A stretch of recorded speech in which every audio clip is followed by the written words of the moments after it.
Et comment vous avez pu rester dans la foi catholique? Qu'est-ce qui vous a amené? Qu'est-ce qui vous a donné le désir d'aller au jubilé de 2025? C'est toujours bien d'avoir des amis comme Myrna qui nous tirent dans la foi, qui nous motivent, parce que nous tous on passe parfois par des moments un peu sobres. Myrna, qu'est-ce que t'as trouvé des jeunes réunis comme ta vengeance des JMJ, ta vengeance des JMJ, avoir des jeunes.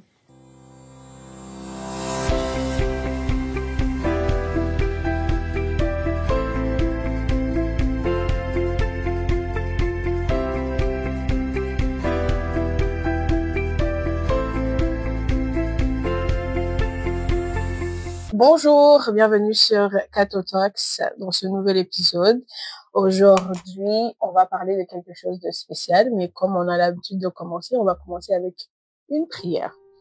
Au nom du Père et du Fils et du Saint-Esprit. Amen.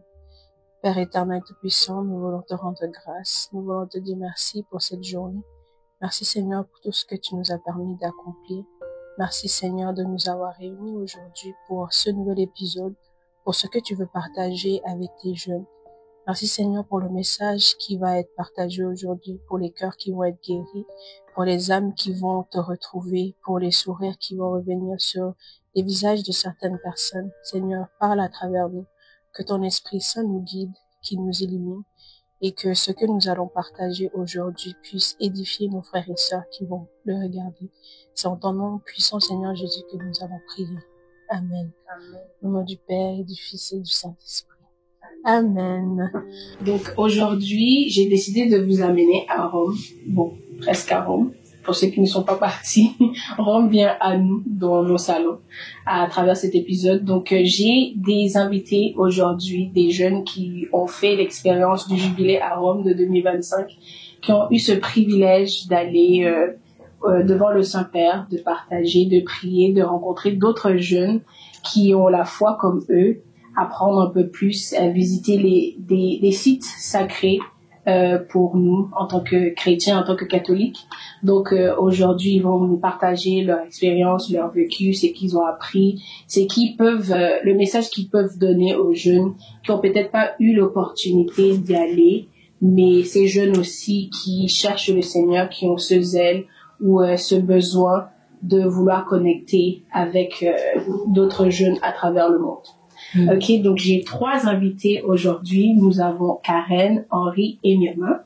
Donc ils vont se présenter et ils vont vous dire un peu de qui ils sont, comment ils sont arrivés à aller à Rome, leur implication dans leurs différentes paroisses et vous parler un peu. Donc on va commencer par Henri qui est à ma droite.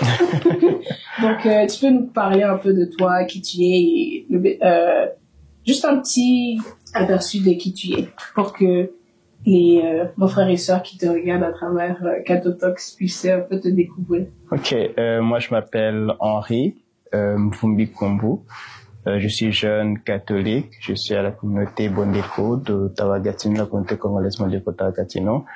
J'ai été accompagné par la paroisse Saint-Joseph pour le jubilé. Donc, je crois que c'est un gros résumé. Merci. Bon, on va aller avec je suis timide. Bon, moi, c'est Karen. Je suis chrétienne de la paroisse la cathédrale Saint-Joseph de Nation. Enfin, d'après les Nations. Coupez ça. C'est la chorale. Je suis, comment on appelle ça, paroissienne de la cathédrale Saint-Joseph. Et mon implication à l'église, je suis choriste à la chorale Saint-Joseph des Nations. Je suis également membre du bureau des jeunes, du comité des jeunes de la cathédrale. Et quoi d'autre? Oui, j'ai participé au jubilé, accompagné bien sûr de la paroisse. Et le père Papy, le curé, c'est lui qui nous a accompagnés un peu dans ce cheminement. Moi, Henri et Myrna. Et quoi d'autre? Oui, je suis fille de Dieu, princesse de Dieu. Et ouais. C'est ça. D'accord, merci Karen. Alors Myrna, tu veux nous parler un peu de toi? Oui, moi je suis Myrna Ndoya, jeune de la communauté congolaise d'Ottawa Gatineau. Et j'ai aussi été accompagnée par la paroisse cathédrale de Saint-Joseph. Parfait. Ok, donc moi je vais poser ma première question par rapport à ce que vous venez de répondre. Qu'est-ce qui vous a amené, qu'est-ce qui vous a donné le désir d'aller au jubilé de 2025? Peu importe, hein, je sens qu'il a on va commencer par les femmes, là. Ok, moi je suis allée comme ça, je me débrouille. Moi, ce qui m'a poussée, premièrement, c'était parce que j'avais participé au JMJ en 2023. C'était une très belle expérience et j'avais vraiment envie de revivre cette expérience-là avec les jeunes du monde entier.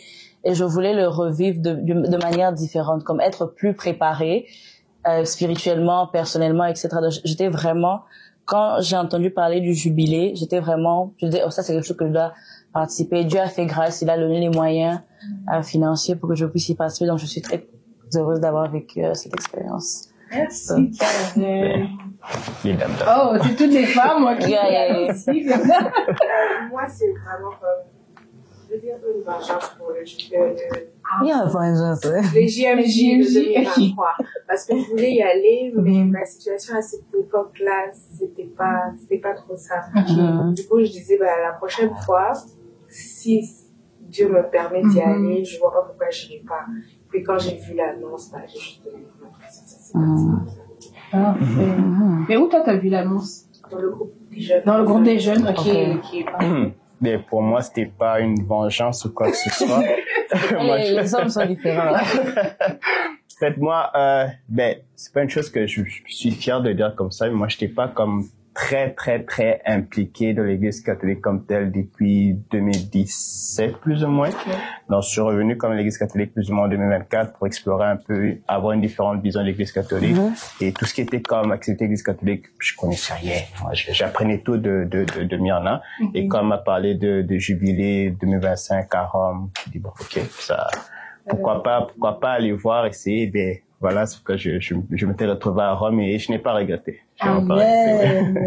C'est toujours bien d'avoir des amis comme Myrna qui nous tirent dans la foi, qui nous motivent, parce que nous tous on passe parfois par des moments un peu sobres où la foi baisse, donc avoir des amis qui sont là, qui nous donnent la motivation, surtout en tant que jeunes, c'est très important. Donc bonne chose à toi, Myrna, d'avoir entraîné Henri dans cela. Donc, est-ce que vous êtes préparé? Je sais que Karen, tu as dit que tu t'es plus préparé spirituellement. Est-ce que, comment est-ce que vous vous êtes préparé spirituellement? S'il y a d'autres personnes qui se sont préparées spirituellement, ou c'est du genre, j'y vais et le Seigneur va faire ce qu'il va faire? Déjà, il y avait, la préparation, avec le père Papy qui nous accompagnait. Et moi, j'étais venue un peu en retard. J'ai suivi un peu en retard parce que moi, ce qui s'est passé, c'est que moi, je suis allée avec un autre groupe, les Eudistes, finalement. Et puis, eux, ils sont allés avec Mission Montréal, etc. Mais oui, j'ai rattrapé leur préparation comme après. Mais oui, de mon côté, personnellement aussi, j'en apprenais un peu plus par rapport à, comment dire, parce qu'il y avait, pour les Eudistes, il y avait comme une sorte de accompagnement qu'ils avaient fait, tu vois, pour les pèlerinages que Jean-Eudes faisait, etc. Donc, il y avait des lectures, des méditations, etc. qu'on faisait. On a même des neuvaines avec eux. Et moi, j'essaie aussi de faire de mon côté, comme personnellement, etc., avant de partir pour vraiment me préparer, comme spirituellement, etc. Et surtout, je pense que je vais en parler après, mais comme moi, j'avais prévu aussi un temps pour moi-même après le jubilé, pour comme être à Rome, méditer encore un peu plus. Pas juste le côté Instagram, pictures and everything. Mais c'est ça que je voulais vraiment beaucoup me préparer. Donc oui, c'était ça, beaucoup de, je dirais, neuvaines, petites neuvaines, prières de groupe, accompagnement avec Père Papy. Ouais, c'est ça qui m'a permis d'être assez prête pour le jubilé. Parfait, merci Karen. Est-ce que quelqu'un d'autre s'est préparé spirituellement? Bon, elle a dit que Père Papy avait un cheminement spirituel. Est-ce que, comment vous avez trouvé cela et est-ce que ça vous a aidé quand vous étiez déjà à Rome et tout? Comment vous l'avez trouvé? Mais ça nous a aidé à avoir ces rencontres-là, mais c'est sûr qu'il y a certaines informations qui nous étaient données que moi, personnellement, ça m'avait stressé un peu, hein. Les informations, ça se basait plus sur le JMJ. Parce que c'est ça qu'on disait plus, on voulait pas pour nous faire peur, mais juste dire que c'était pas juste un voyage touristique. Oui. Que c'était You know? Exact. Okay. C'est pas que c'est intentionnel de nous faire peur, hein. Surtout peur, parce que vous allez dormir dehors. Moi, c'était ma réaction, ça, ok, ça sera comme ça, et ça c'est un peu effrayé, mais par la suite, c'était bien. Mais pour parler de la préparation, il y avait la reconstitution d'informations qu'on avait avec la Papi. Moi, personnellement, j'étais comme juste des prières et puis une curiosité. Okay. Voir à quoi ça va ressembler. Okay. Ouais. Ça. Et toi, Myriam? Mais oui, comme ils ont dit, il y a eu la préparation avec le père Papi aussi. C'est vrai que c'était un peu stressant. Ok. Les informations qu'ils donnaient. Oui, ensuite, j'ai fait une neuvaine, je pense, 9 jours avant d'y aller, juste comme pour mettre un peu dans le bain. J'ai rencontré aussi un autre prêtre, je me rappelle pas de son nom. Ok, ici? Non, pas ici. À Rome? C'est pas Rome. C'est où je vais me confesser. Ok. Ah, ok. Je sais même plus. Shout out au prêtre, là. Ok, donc, genre, t'es allé à la confession et tout avant, ok. Ouais, je suis allée à la confession. Puis après, on s'est parlé un peu. Mais lui, il m'avait dit que ça va être une belle expérience aussi. Mais c'était vraiment surtout la curiosité aussi, pour voir un peu ce qui allait se passer, comment ça allait se faire. Et puis, voilà. Donc, est-ce que vous avez été choqué positivement ou négativement par rapport au fait que on vous a stressé un peu par rapport à où vous allez dormir, à quoi ça va ressembler, que c'est pas Instagram. C'est vraiment on fait les blagues, on dort par terre, on a des sacs de couchage. Est-ce que c'était la réalité? Non, hein. Moi, j'étais personnellement positivement choqué. Ok. Oui, mais pour la vie, j'ai eu mon coup de baptême, là, avec la pluie et tout ça, là. Mais Oui, pour le la reste, pluie. le froid, la pluie, tout ça, mais pour le Les reste, en tout merveilles cas, du c'était, ouais. C'était la bénédiction la plus Exactement. Le lavement, il a tout enlevé. Exactement. Mais pour le reste, en tout cas, c'était une très belle expérience. Il y a rien à reprocher. Okay. Est-ce qu'il y a quelque chose dans la préparation qui vous a marqué? Quelque chose dans la préparation spirituelle que vous avez comme trouvé? Marqué dans un mauvais sens ou Dans un bon sens. Quelque chose qui vous a fait prêter attention à quelque chose. Peut-être, bon, si vous avez, peut-être vous n'avez pas l'habitude de faire des neuvaines et que vous avez trouvé que, ben là, je prends goût à prier un peu les soirs ou à faire des neuvaines. Moi, je dirais c'est pas avant, mais plus dans le pèlerinage en tant que tel. Ouais, parce que ce qui est sûr, je pense que l'expérience en tant que telle a été plus intense, je dirais, que la préparation. Okay. La préparation, oui, ça c'est mon cas, moi je voulais être prête et tout, mais c'était pas aussi, je dirais, comme intense que ce que j'ai vécu dans le pèlerinage. Oh, ouais, okay. Peut-être parce que je savais pas comment le faire de manière, mais en tout cas, c'était vraiment le pèlerinage en tant que tel qui était vraiment intéressant. Et puis moi, par exemple, si je prends mon cas encore, c'est vrai que je fais des neuvaines, mais c'est plus, je me connaissais pas beaucoup côté saint, côté neuvaine au sein, Et je pense que je me suis plus intéressée pendant et après le pèlerinage. Surtout après le pèlerinage, par exemple, avec le 2-10, on a fait 2 neuvaines. On a fait une neuvaine à Saint-Jean-Eudes et une autre neuvaine à Carlos, à Cotis, qui a été nouvellement. Donc c'est vraiment des trucs qui commencent à m'intéresser. C'est quelque chose que je faisais pas avant, tu vois. Et puis c'est vraiment que je m'intéresse aussi à la vie du saint, pas seulement que ok, vas-y fais une neuvaine à je sais pas 5 qui ok on y fait. Non, tu t'intéresses à sa vie également. Tu fais des recherches sur, comme sur Carlos à Cotis. J'invite vraiment les gens à faire des recherches sur lui. C'est comme le premier saint. Je pense que tous les catholiques devraient le connaître. Je pense que la carène d'avant, j'allais même pas m'intéresser. Et là, bon. Est-ce que tu t'es intéressé parce que il a été canonisé pendant le jubilé des jeunes, ou il y a aussi ça. Le fait qu'il est jeune. En fait, c'est les deux. Okay. C'est les deux. C'est vraiment que oui, pendant le jubilé des jeunes, c'est vrai que ça a attiré notre intérêt. Mais surtout, oui, c'est vrai que le fait le plus intéressant, c'est vraiment qu'il est jeune. Ça donne un peu une sorte de, quelqu'un qui est jeune comme moi peut aussi être élevé au rang des saints. Donc, ça donne un peu, je dirais, c'est comme, je sais pas c'est quoi le mot, mais vous voyez le mot. ça te donne le mot est là, ouais, la foi que oui. Tu espères aussi que, parce que c'est vrai que les prêtres nous disent toujours que soyez des saints. C'est à ça que le Seigneur nous appelle à être des saints. Mais de voir physiquement exactement et expérimenter un jeune comme nous qui a été canonisé, en fait ça rend le fait que c'est possible. Exactement, c'est possible. C'est possible que nous aussi nous soyons des saints. Sans compter un jeune qui avait je dirais des intérêts, des centres d'intérêt comme nous. Il aimait l'informatique, il aimait, programmation and everything. Tu vois, c'est possible, en fait. Donc, c'est possible de prendre nos loisirs, les choses qu'on aime, et louer et servir le Seigneur à travers ça. Donc, c'est juste toujours chercher à travers nos loisirs ou les choses qu'on aime. C'est savoir que même nos rêves, en fait, c'est le Seigneur qui nous donne nos rêves. Donc, si on est capable de mettre le Seigneur au centre de ça, il est capable de tourner nos rêves en une manière de le servir et de vraiment marcher selon ce qu'il nous appelle à être. Exactement. Donc, qu'est-ce que je dirais, qu'est-ce qui vous a marqué pendant votre voyage? Genre, en voyant des jeunes comme vous, je pense que c'est peut-être 1 million, presque 1 million. 1 million, oui. 1 million, plus d'1 million. À Rome, réunis. Maintenant, qu'est-ce que t'as trouvé, des jeunes réunis comme, ta vengeance des JMJ, avoir des jeunes autour de toi qui ont la même foi, qui cherchent aussi le Seigneur. Parce que c'est pas facile de voir des jeunes catholiques aussi autant autour de nous. Donc, qu'est-ce que ça t'a fait de voir des milliers de jeunes autour de toi comme toi? Ça fait vraiment beaucoup de bien. Ok. C'est un peu indescriptible. Ça fait beaucoup, beaucoup de bien de voir toutes ces personnes-là de différentes couleurs, différentes cultures, différentes personnalités. Parfois, on parlait même pas la même langue. On se comprenait. Vous êtes là, vous passez, comme c'est tout le monde qui sourit à tout le monde. Tout le monde veut parler avec tout le monde. Il y avait des échanges qu'on faisait souvent dans les autobus, comme tu me donnes un truc qui t'appartient, je te donne quelque chose qui m'appartient aussi.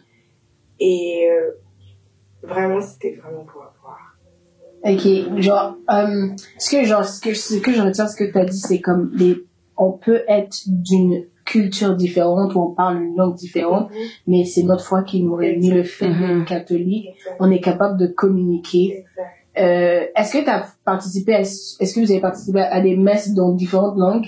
Oui, il y a eu une messe en latin, il y a eu une messe en italien aussi.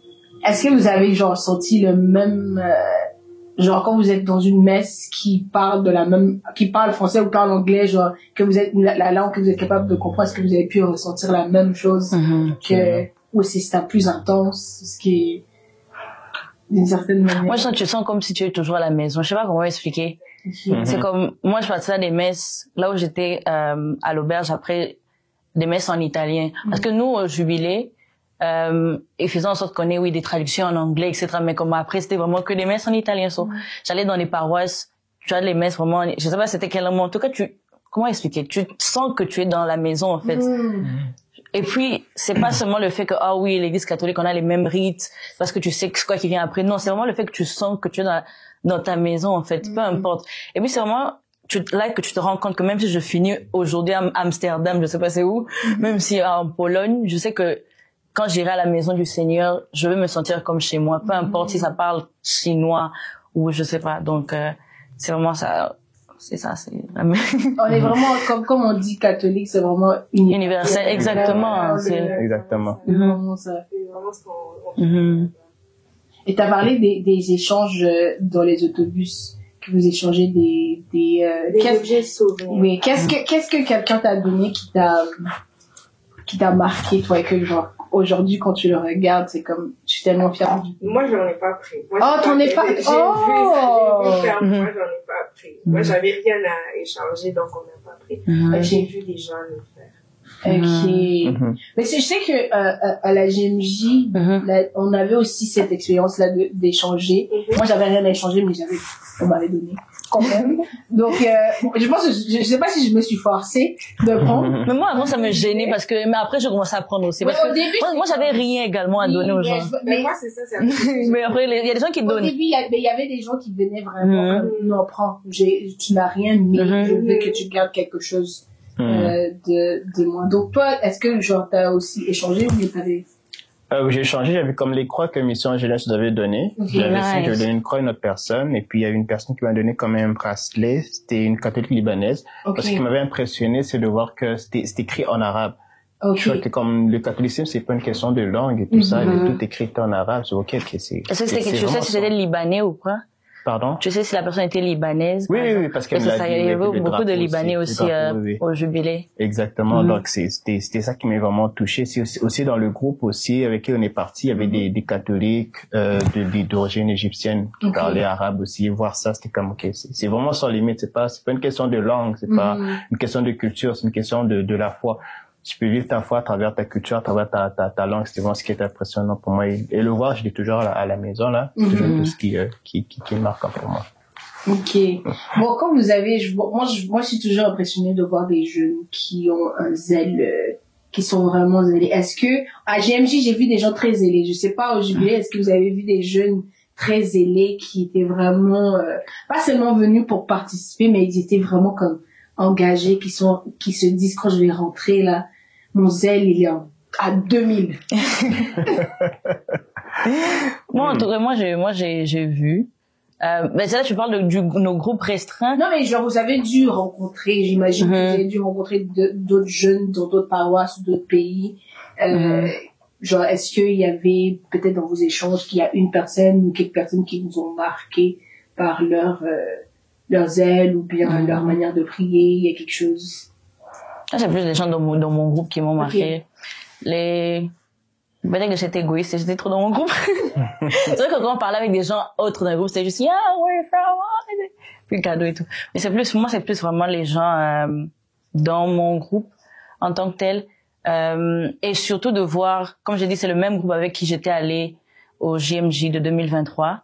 Et de voir comment, il y a des gens vraiment que tu vois, ils sont vraiment grandis dans leur foi et ils ont grandi aussi dans leurs engagements dans l'église.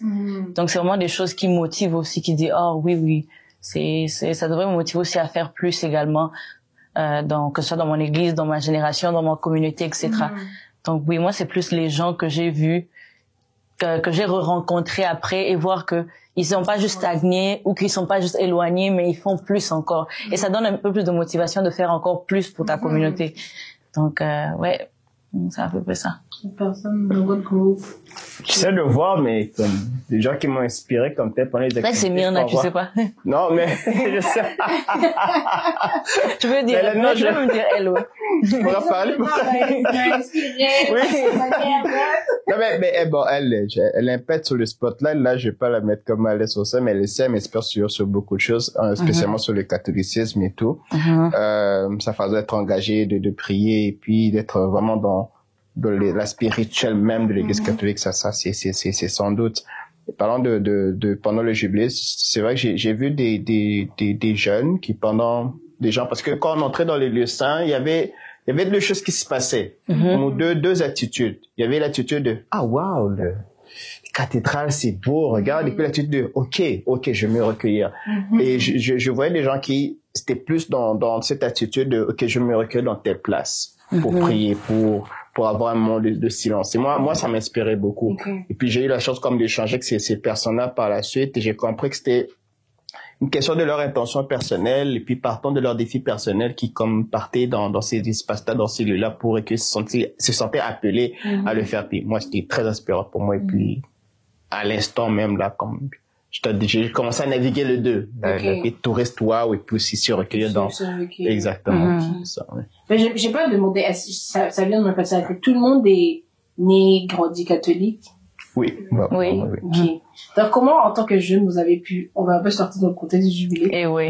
Mais comment vous avez pu rester, dans la foi catholique? Parce que j'ai remarqué que beaucoup de jeunes quittent ou, parfois parce qu'ils s'identifient plus ou bien ils ont pas des personnes qui vont vraiment le guider ou ils connaissent pas beaucoup de choses et puis quand quelqu'un leur donne un petit truc qui crée un doute, ils disent ah ouais c'est vrai, et puis ils s'en vont de l'église. Comment vous avez pu rester ancré dans l'église? Moi je suis plus curieuse d'écouter d'abord Henri parce que c'est lui qui était au Bon, moi je suis resté à l'église catholique jusqu'à plus ou moins 2017, mais je suis pas entré dans les détails. J'ai eu ma phase de curiosité ici et là et un peu partout. Et en revenant à l'église catholique, ça j'ai mieux compris ce qui se passait. Puis je vois que même je lis beaucoup, je m'informe beaucoup et je comprends que le parcours de la foi, c'est quelque chose qui se fait en étapes et la phase de rébellion est très importante et quand on fait cette phase de rébellion, c'est normal de se perdre, mais c'est aussi important de revenir là où tu étais pour essayer de voir un peu qu'est-ce qu'il y avait là-dedans. Mais je pense que beaucoup, dans la phase de rébellion, ils se perdent un peu. Je vais pas dire perdre comme son parti. Ils se perdent un peu, se posent pas certaines questions. Mais pour mon expérience, à moi, je pourrais dire que ce qui m'a gardé à ça, c'est le fait d'être parti, d'être quitté, puis de revenir. Et maintenant de voir que oui, il y a beaucoup de ces choses-là qu'on comprend pas, mais qui font beaucoup de sens. Et bien sûr, le fait aussi d'avoir comme des gens, des proches qui sont encore dans cette foi-là, qui inspirent, des personnes qui non seulement dans l'église, mais à l'extérieur de l'église aussi, ils font preuve comme d'humanisme, je peux le dire comme ça, de sagesse. C'est ça qui m'a retenu, en fait, qui m'a inspiré, parce qu'il y a des encadreurs qui, depuis tout jeunes là, ils sont toujours ancrés dans ça, qui expliquaient un peu c'était quoi la foi. Moi j'étais vraiment choyé là. Je dis le fait que je suis revenu, c'est le fait que j'étais bien entouré par des encadreurs qui expliquaient pas juste l'aspect rituel de l'Église catholique, mais comme les fondements des bases de l'Église catholique. Même quand j'étais parti dans toutes ces choses-là, c'est quelque chose qui m'est resté à la tête, qui m'est resté en tête en fait. Donc je dirais que c'est ça, c'est l'encadrement étant jeune. C'est les bases, c'est aussi la compréhension même de la foi comme telle. C'est ça. Ok. Autre personne veut partager? Mathieu? Oui. Moi, j'ai pas quitté l'église. Oui. Mais il y a eu des moments où j'ai allé voir. Ok. Pas parce que je trouvais que ce qui se disait ici n'était pas correct, mais justement parce que les gens n'arrêtaient pas de dire que les catholiques ne prient pas. Ils sont idolâtres et que ce qu'ils font, c'est pas forcément conforme à la parole de Dieu. Donc, ce qui s'était passé, c'était que, à un moment, j'avais pris du recul. Et puis, même en étant plus jeune, nos tantes nous emmenaient dans d'autres églises. Mais après, tu vas dans une autre église, tu ne te sens pas forcément à l'aise. Donc, moi, ma curiosité, c'est vraiment juste limitée à l'intérieur de l'église, parce que c'est ce que les parents m'ont appris. Les parents sont catholiques, donc ça s'est juste limité à l'intérieur de l'église. Ou quand j'entendais qu'il y avait une retraite sur une telle sainte, je vais y aller juste pour voir ce qu'elle a fait, pourquoi on va parler d'elle, pourquoi elle est qualifiée de sainte. Oui. Ou je vais entendre il y a telle prière, je vais juste aller voir par curiosité. Puis c'est au fur et à mesure que j'allais dans les retraites, je faisais telle chose, que vraiment moi maintenant je peux dire que je suis catholique de naissance et par choix maintenant. Ouais. Donc c'est vraiment aller progressivement. J'aime ce que tu as dit par choix, parce que je pense que peut-être beaucoup de gens, parce que moi dans mes recherches je vois que beaucoup de personnes qui quittent, ce sont des jeunes qui sont vraiment nés catholiques, et parfois ils vont à la messe juste par habitude et pas qu'ils ont fait un choix de pourquoi je crois à ce que l'Église catholique enseigne, pourquoi je crois à la catéchèse, au catéchisme de l'Église catholique, pourquoi je crois au saint, pourquoi je crois à la Vierge Marie, pourquoi je crois à cela. Mais c'est important de vraiment aller avoir cette curiosité-là. En fait, en tant que chrétien, on doit toujours être curieux. Peu importe à quel niveau tu es, c'est la curiosité là que le Seigneur, c'est là-bas il utilise pour vraiment mieux nous parler. Donc dans ta curiosité je vais aller voir pourquoi elle est qualifiée, pourquoi on parle d'elle, et c'est là il faisait que semer des petites choses pour que quand toi-même tu vas venir vers lui, parce que Dieu veut qu'on le choisisse. C'est pour ça il nous donne libre arbitre, que quand tu viens à lui, tu viens libre. Et que je te choisis, Seigneur, parce que moi, lui, il nous choisit déjà, mais il aime qu'on nous-mêmes nous choisit et que c'est pas imposé. C'est pour ça que le Seigneur ne pose pas quelque chose sur nous. Il nous laisse le choix en tant que mon enfant, je te donne le choix d'aller faire ta curiosité, de t'égarer un peu, aller un peu loin, mais il sait que tu vas revenir. Mais il a toujours sa main, peu importe où tu es, il a sa main toujours sur toi, qui te guide, qu'il sait que tu vas revenir, parce que quand tu reviens, c'est que Seigneur, j'ai vu dehors là-bas, là. Tu n'es pas là-bas. Ici, c'est ici que je sais que tu es, et je fais le choix avec mon cœur complètement à 100% de te choisir. Donc, j'aime le fait que tu as dit que tu es catholique pas parce que tu es né, baptisé ou ta famille est catholique, mais parce que toi-même t'as fait le choix d'être catholique parce que ta curiosité t'a recherché et tu as trouvé j'imagine, tu as trouvé un certain confort et une certaine paix dans l'église catholique. Donc, moi, je vais aller, c'est dans le contexte du jubilé, mais c'est dans le contexte des jeunes. Qu'est-ce que vous direz à ces jeunes-là qui sont peut-être en train de franchir les pas de la curiosité, ils savent pas si dans l'église catholique, c'est ceux qui l'enseignent ou bien qui ont des pressions autour d'eux qui disent, comme on t'avait dit, ce que l'église catholique enseigne, c'est pas de la bonne doctrine, nous sommes des idolâtres, on prie Marie, on croit aux saints, on croit à la mort, au purgatoire, on loue les morts, on prie aux morts. Qu'est-ce que vous direz à ces jeunes-là qui ont peut-être ce doute ou qui peut-être ne sont pas encore très solides pour pouvoir comme bloquer ce bruit-là, parce que moi je l'appelle ça du bruit, c'est le bruit. Qu'est-ce que vous pouvez dire à ces jeunes-là qui sont peut-être dans cette situation? Karen n'a pas encore. Oui, c'est ce que je dis. Moi j'aime ce que le père Papy, le curé de la parole dit souvent. Lui il appelle ça aussi le bruit. Il dit que des fois ce qu'on vous dit, c'est parce que c'est fondé sur quoi? Parce que quelqu'un va te dire par exemple que je sais pas quel exemple, il y en a tellement qui croient pas. Je peux prendre quel exemple? Marie elle est toujours. Mais par exemple avec les jeunes, on a eu c'était avec le père Kimbwengi ou c'est le père Papy où il nous a expliqué la place de Marie dans l'église, etc. Tu vois que c'est des choses qui sont fondées sur la parole de Dieu, c'est fondé sur ce que Jésus a dit.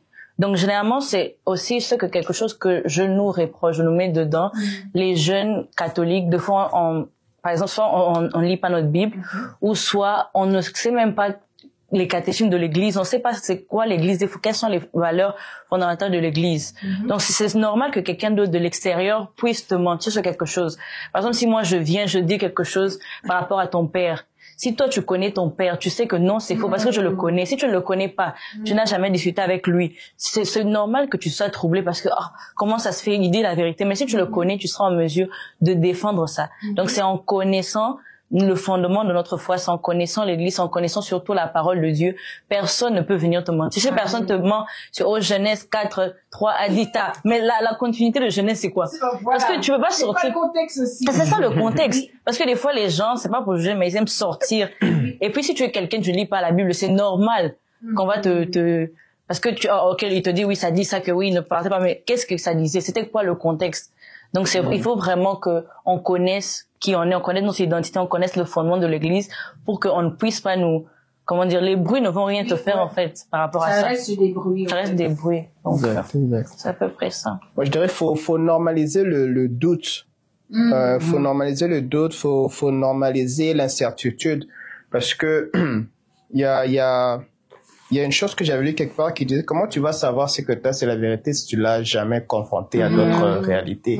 Tu vois, parce que tu peux pas dire que moi je suis sûr de ce que je sais, voilà, ça reste là. C'est là que ça devient un problème lorsqu'on te propose quelque chose de contraire, t'es comme choqué. Ah ouais, moi je pensais que je savais. Non, c'est correct. On t'a confronté à ça. Maintenant, ça doit t'inviter à les chercher davantage. Okay? Pourquoi il y a ce contexte? Pourquoi il y a ce doute-là? Il faut normaliser le doute, il faut normaliser l'incertitude. Et le mal, c'est que lorsqu'on est ces gens tombent dans la phase d'incertitude, parce que justement, la phase d'incertitude, c'est que on devient certain de l'opposition au lieu d'explorer davantage où on a grandi. Tu vois, au lieu d'explorer davantage ce qui était rentré comme dogme, d'expliquer pourquoi on dit ça, pourquoi on parle de ça comme ça, pourquoi je dois faire ça, pourquoi c'est fait de telle façon, pourquoi tel rituel est fait de telle façon. Parce que là, tu dis non, vous devez pas faire ça parce que c'est contraire. Non, puis ok. Je t'entends, je t'écoute, puis ça fait du sens, ça fait un peu du sens ce que tu dis, ça mène certains doutes. Maintenant, il faut que j'explore davantage ce que je fais. C'est ça le choc qui arrive, parce qu'on te propose de contraire la chose, directement tu n'explores plus davantage comme Karen l'a dit. Tu poses même plus la question à ton propre père, tu vois.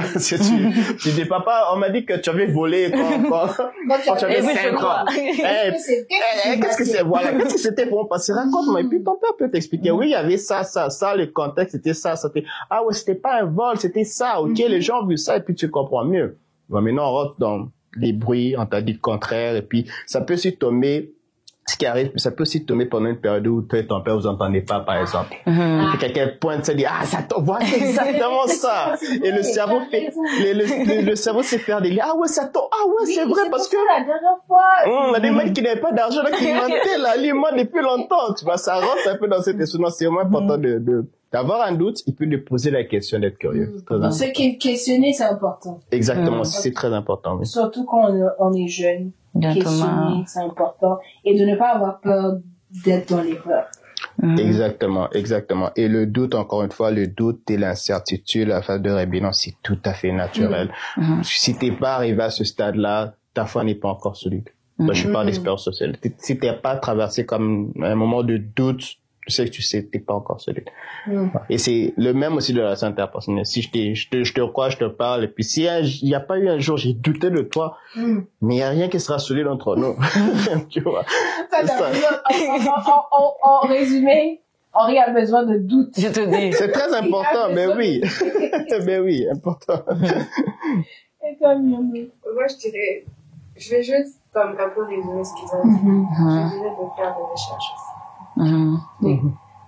Comme là, bon, moi, ce que je reproche un peu à l'église.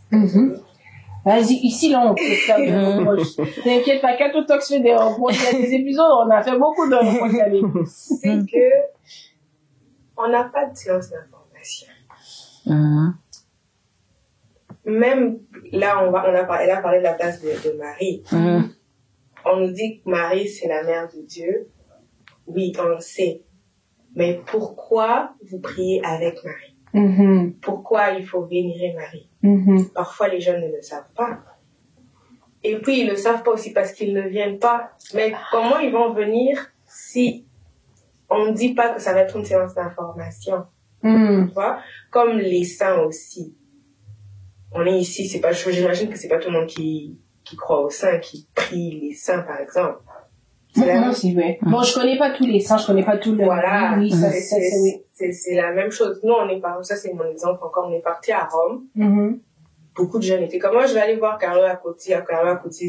Je suis comme, ça, moi, c'est pas venu me chercher. Je suis pas allée voir quand elle est là, si je suis pas allée voir Cédric parce que je suis pas venue me chercher. Je savais pas c'était qui. J'ai dû me renseigner sur place. J'ai lu, j'ai un peu compris, mais je suis quand même pas allée le voir parce que c'est pas venu me chercher. Tout ça parce qu'on n'a pas l'information aussi. Donc, c'est normal de douter, comme il a dit, c'est normal d'être incertain, mais aussi, il faudrait que l'Église organise des séances d'information aussi. Je vais un peu toucher sur ça. Je sais que, oui, dans l'Église, on a beaucoup... je dirais, laisser la jeunesse à eux-mêmes. On a beaucoup laissé parce que je me dis aussi que parce que par l'historique de l'église c'est très, on est très, on est très calme, on est très dans on aime la paix. On aime la paix, on ne peut pas trop causer de trucs. Genre, tout ce que l'église fait est toujours, c'est jamais dans des grands scandales, dans des grands trucs. Par exemple, même nous, pour qu'un miracle soit prononcé, ça prend du temps avant que l'église prononce que ce miracle est vrai. Pour canoniser des personnes, ça prend des années. Oui, ça prend des années. Donc l'église est un peu, d'un côté, elle est un peu très archive, genre, dans sa manière d'être. Donc, je dis que oui, on a beaucoup délaissé la jeunesse à elle-même, alors que c'est la jeunesse qui est l'avenir de l'église. On le voit, le pape François, il avait vraiment, ce zèle pour les jeunes.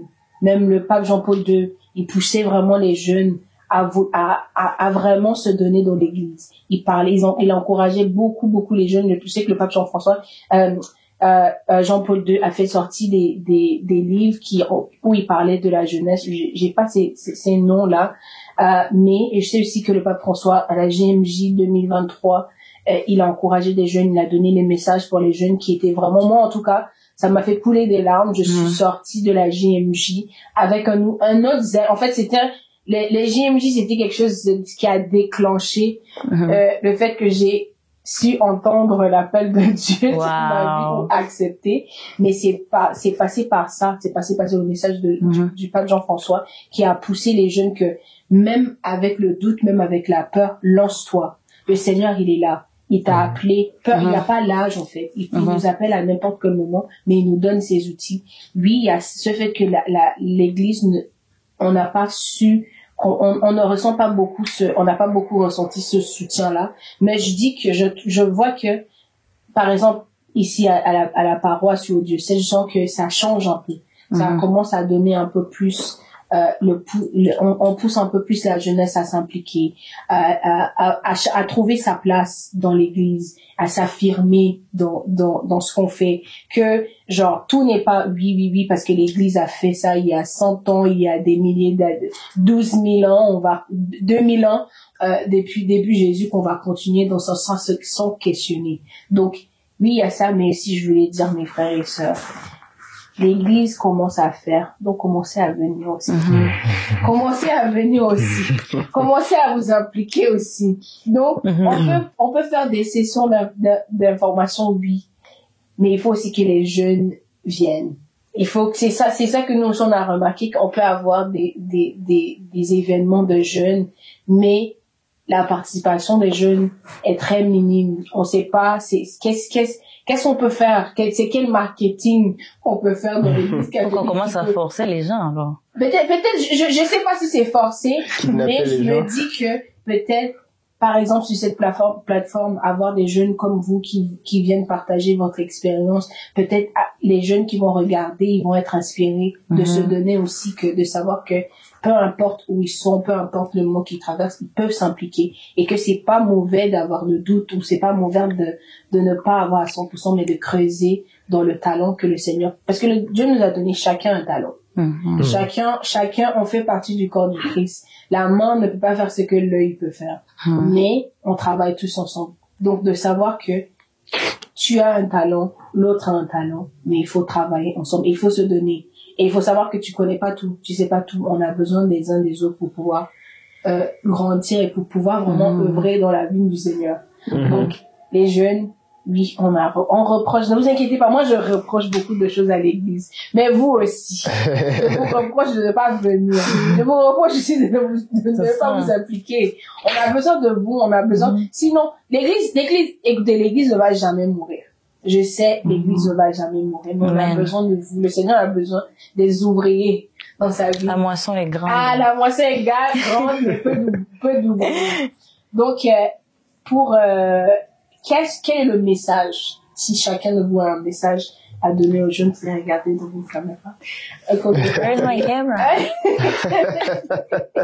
Un message pour un jeune qui, peut-être n'a pas eu l'opportunité d'aller au jubilé, mais qui est dans la recherche dans sa foi, parce que Catotalk, c'est pour aider de tous les jeunes partout dans le monde, peu importe ton niveau de foi, tu peux être né, qu'on dit catholique, tu es en train de revenir, ou bien tu es en train de grandir. Donc, ces jeunes-là, quand vous pensez à vos réponses, pensez à ces jeunes-là qui se cherchent, ces jeunes qui sont peut-être déjà dans l'église, ces jeunes aussi qui sont curieux de l'église catholique. Qu'est-ce qu'on fait?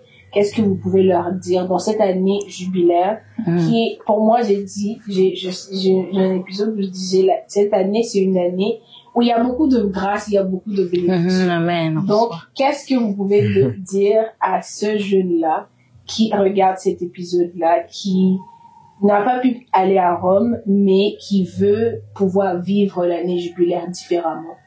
Que cette année, il veut la vivre différemment dans sa foi, dans l'église, dans son diocèse, dans sa paroisse, dans son travail, à l'école. Comment est-ce qu'il peut représenter ou servir le Seigneur? Servir le Seigneur, ils peuvent commencer à servir. En tout cas, c'est vrai que oui, le jubilé c'est pas donné et que tout le monde n'a pas pu participer, mais moi je conseille fortement aux jeunes de vraiment s'impliquer comme ils le peuvent dans leur communauté.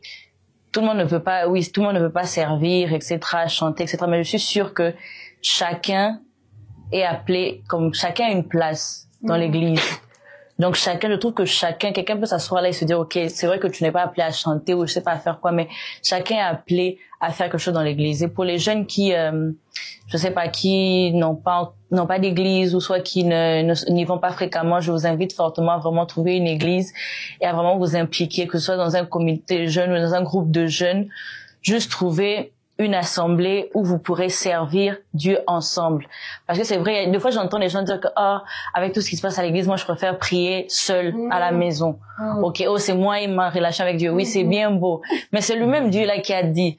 Attendez, je vais chercher le verset. C'est pas le verset qui dit que là où 2 ou 3 sont réunis, je suis avec eux. Mais un autre verset encore plus spécifique, je sais pas si je vais le retrouver, ça dit un truc du genre, est-ce que je peux prendre mon téléphone? Oui. Ok.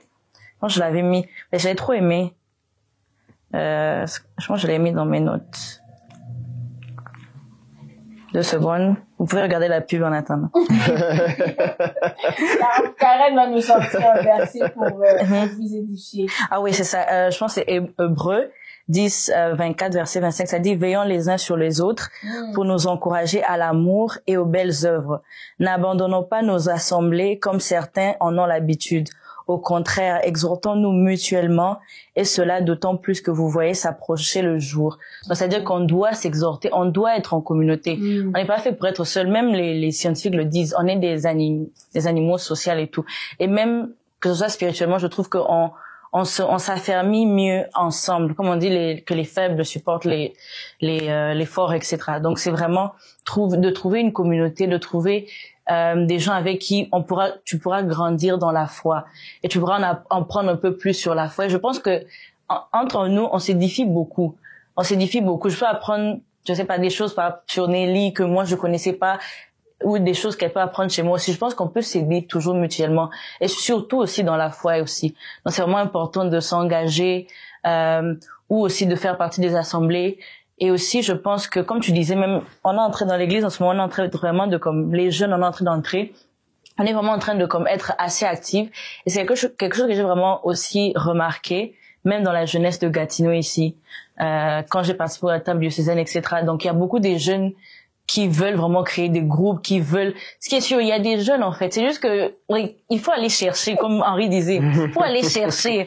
Faut pas dire que, non, il y a des jeunes aussi. Donc, il faut se dire aussi que, si toi, en ce moment, tu es dans un stade, dans ta foi où tu trouves que, tu as des doutes par rapport à telle chose, dis-toi que aussi un jeune, en même temps, qui aussi dans ce même, je dirais, exactement. Et ensemble, vous pouvez grandir ensemble dans la foi et aussi servir Dieu, louer Dieu ensemble. Donc c'est vraiment important. C'est vrai que c'est bien de prier seul, d'avoir une discipline de prier seul, de connaître Dieu seul, etc. Mais c'est aussi tout aussi important de faire partie d'une assemblée, de venir à l'église, de participer. Ça, je fais pas la pub de l'église, mais l'église organise des choses pour les jeunes. Si tu n'as pas pu aller au jubilé, il y a eu beaucoup de paroisses qui ont fait des retraites quand jubilé. Donc il y a toujours beaucoup de choses. Et puis c'est vraiment important parce que c'est des événements qui te permettent de vraiment comme ranimer la foi, de comme se ressourcer en fait. Donc c'est vraiment ça. L'année jubilaire n'est pas encore finie, donc j'encourage vraiment les jeunes à vraiment s'impliquer dans les activités, dans les choses de Dieu. C'est comme ça qu'on grandit dans la foi, c'est comme ça qu'on impacte et c'est comme ça qu'on rallume nos flammes ensemble en fait. Amen. Donc voilà. Excusez-moi si j'ai beaucoup parlé, mais ça me touchait beaucoup. Est-ce que tu veux aller Vas-y.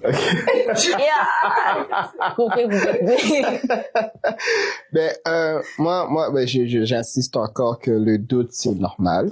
Se remettre en question, c'est tout à fait normal. Mais pas avoir peur de ça. Et ça, je veux dire, c'est, comme Carl l'a dit, hein, je vais pas comme faire un plagiat, là. Yeah. Mais je peux rajouter ce que, là, ça c'est par expérience personnelle et par perception personnelle de mon parcours de vie, de dire que la seule vérité, c'est l'amour. Le reste, c'est accessoire.